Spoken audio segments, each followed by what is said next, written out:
오는 10일이면 윤석열 정부가 출범한 지 2년이 됩니다. 이번 총선을 계기로 여권의 역학구도가 요동치는 분위기인데요. 이른바 윤핵관으로 불렸던 친윤계 핵심 인사들 대다수가 이선으로 물러난 반면에 총선 패배 책임을 지고 사퇴했던 한동훈 전 비대위원장을 지지하는 친한계는 오히려 뭉치는 분위기가 감지되고 있습니다. 네, 이런 현상은 이 여권 지지자들 사이에서 보다 뚜렷하게 엿볼 수 있는데요. 이 한 전 위원장 인터넷 팬카페 회원 수가 총선 후에 오히려 급증한 것으로 확인이 된 겁니다. 한 전 위원장 팬카페 회원 수는 총선 전까지는 18,000명이었는데 총선이 끝난 후 최근까지 42,000명을 넘기는 듯 2배 이상으로 급증했고요. 이들은 이 차기 전당대회에 한 전 위원장이 등판하기를 기대하면서 이 책임당원 가입 캠페인도 독려하고 있습니다. 또 이 게시글이나 댓글 흐름을 좀 보시면은 이 여당 참패의 원인이 윤 대통령이나 친윤계에 있다고 보는 이 친한동훈계 혹은 이 비윤계 성향의 흐름이 강화되고 있는 분위기입니다. 오늘 한 언론, 정확히 얘기하면 한국일보가 윤 대통령 그리고 이재명 대표의 지난 회담의 뒷얘기를 전했는데요. 윤 대통령이 이 대표와 대통령실 인선에 대해 상의를 하면서 상당히 유화적인 제스처를 보였다, 이런 내용입니다. 그런데 이 기사의 불똥이 국민의힘 쪽으로 튀어서요. 당원 게시판에 윤 대통령에 대한 비판과 함께 한 전 위원장을 다시 등판시키라, 이런 요구가 쏟아졌다고 합니다. 자, 이거 어떻게 된 일입니까?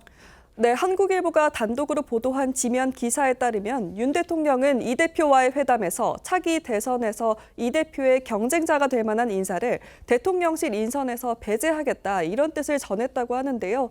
이에 이 대표는 경쟁자는 많을수록 좋다는 의외의 반응을 보이면서도 이번 총선에서 맞붙었던 원희룡 전 장관은 양평 고속도로 특혜 의혹 관련 책임을 져야 할 인물이라며 난색을 표했다는 겁니다. 한국일보는 아침 지면에선 이런 내용의 기사를 내보냈지만 이후 온라인판에서 이 대표의 경쟁자가 될 만한 인사라는 표현을 이 대표에게 불편한 인사, 이렇게 수정한 상태인데요. 지면 보도가 나온 뒤 국민의힘 당원 게시판에는 이재명 대표를 밀어주겠다는 게 어떻게 여당 대통령이냐, 범죄자를 잡으라고 대통령을 시켰는데 범죄자를 자기 후계자로 삼라며 윤 대통령을 출당시켜야 한다는 강한 비판글이 올라왔고요. 한동훈 전 위원장 지지자로 보이는 당원은 한 전 위원장을 데려와야 한다는 글을 남기기도 했습니다. 이처럼 한 전 위원장이 총선 패배 책임을 지고 자리에서 물러났지만 정치권 안팎에선 여전히 한 전 위원장 조기 복귀 요구가 끊이지 않고 있는데요. 김종혁 국민의힘 조직부총장은 한 전 위원장의 팬덤이 막강하다며 차기 전당대회에 나오면 찬반 여부를 떠나 흥행에 큰 도움이 될 것이라고 전망하기도 했습니다.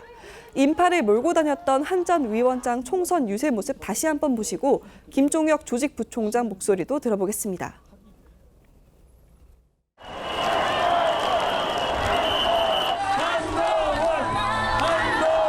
저도 이제 현장에서 이제 한동훈 위원장 그 지지하러 연설하러 왔을 때 봤더니 그 정말 팬덤이 어마어마하더라고요. 나오면 더 익사이팅해지겠죠. 당 입장에서는 그만한 느낌이 아니라 정말 뭔가 좀 굉장히 뜨거워지는 느낌이 있겠죠. 거기에 대한 또 반발도 있을 것이고 그러다 보니까 저는 우리 당이 그 국민의힘이 좀 제발 좀 역동적이 좀 됐으면 좋겠어요.